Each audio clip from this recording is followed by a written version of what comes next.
Thank you very much. It's absolutely great to be here. Thanks for having me. As they said in the intro there, my name is Robert Perrons. I'm an associate professor at QUT, and I'm also the acting PwC Chair in Digital Economy. And we're having a bit of a birthday up the hill. I just want to tell you a little bit about that. Today is the official launch date for the chair.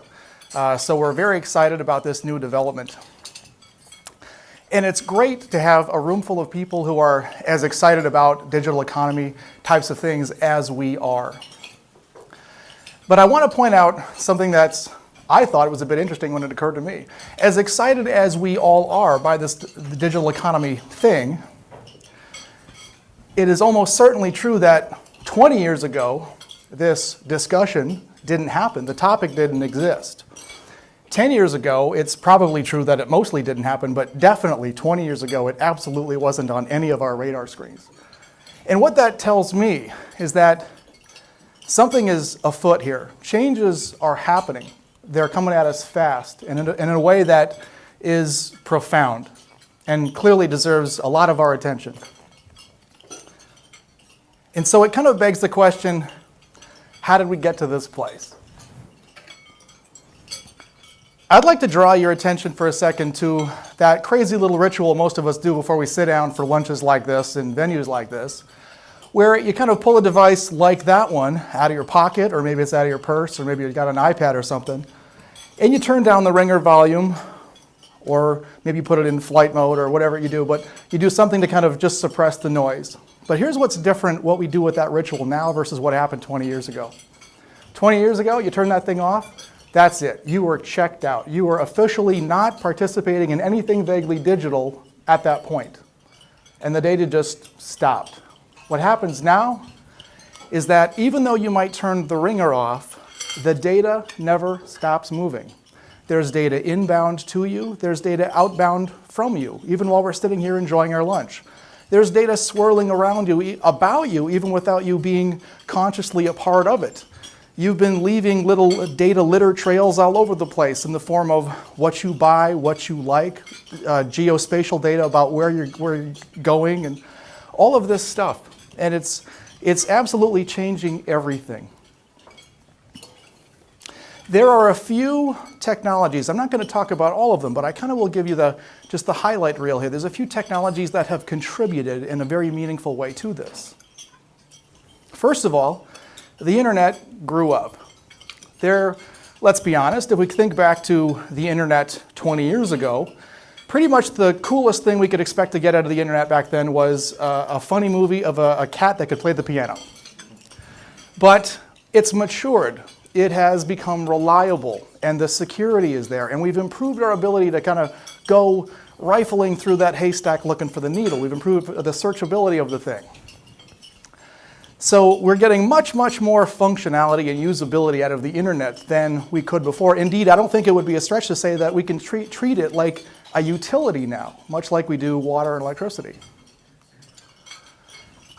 Also contributing to this is this precipitous drop in the price of data storage. Literally, the marginal cost of recording digital information these days is flirting with zero. And it begs the question then, why would you ever throw any digital information away ever again when it costs you literally almost nothing to hang on to it? And an interesting consequence of this statistic is the fact that the doubling time, that is the amount of time it takes us to double the amount of digital information that is out there, and I'm including in that bucket video, audio, scientific data, text, whatever. All of the data that's out there, the time it takes for it to double is now somewhere between 2 and 3 years.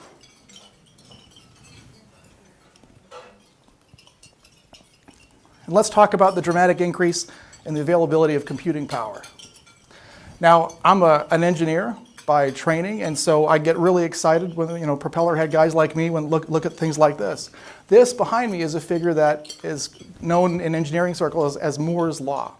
And Gordon Moore from Intel, a long time ago, made the casual observation that the density of transistors that we could shoehorn into an integrated circuit, that density was doubling approximately every 18 months. And that trend has continued unabated since the 1970s. Now, that might not really resonate, so check this out. You might remember from 20 years ago that they used to use something called Cray supercomputers for really cutting-edge physics and mathematics and figuring out pi to so many squintillion decimal places. But, so that, those Cray supercomputers had in them about 3 billion transistors, give or take. That is approximately the number of transistors that are present in your iPad today.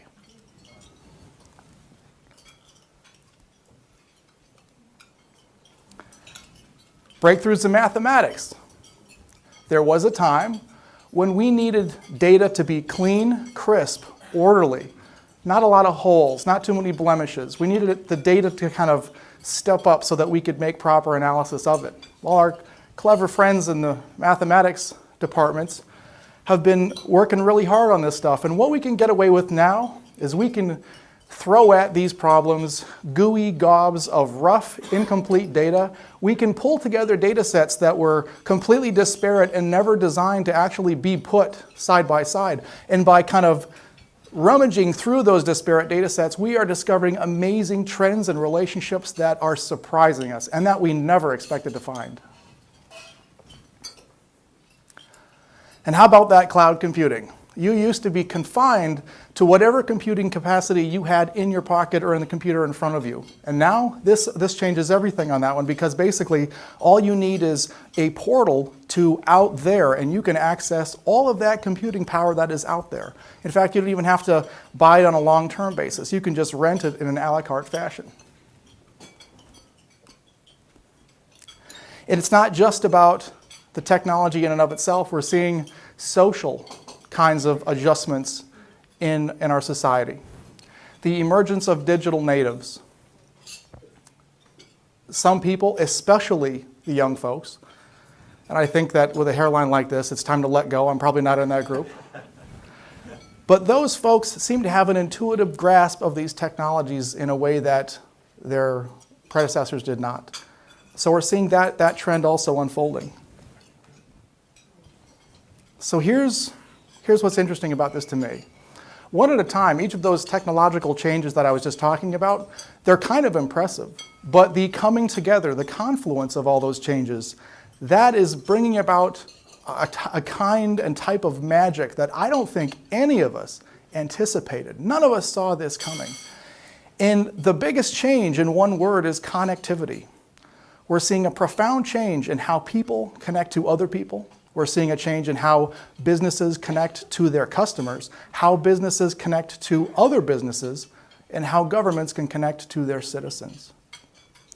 I think it would be almost impossible to oversell the scope and scale of the changes that are happening right now. Now, as daunting and a little bit scary as that sounds, however, the other side of this coin is that with all these changes comes an enormous amount of opportunity. And this, in a nutshell, is why this has given rise to the PwC Chair in Digital Economy. This was such an ambitious undertaking with so many facets to it that we thought that this was not a one organization job, this was a 4-organization job.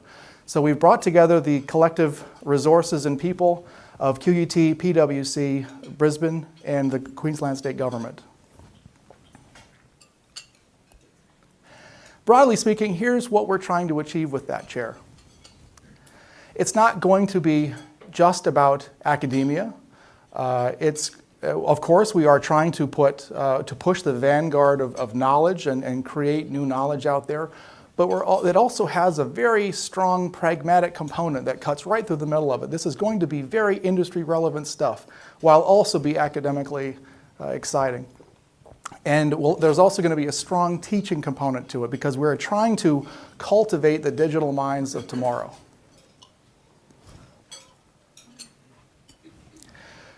We are very excited about the launch of the PwC Chair in Digital Economy.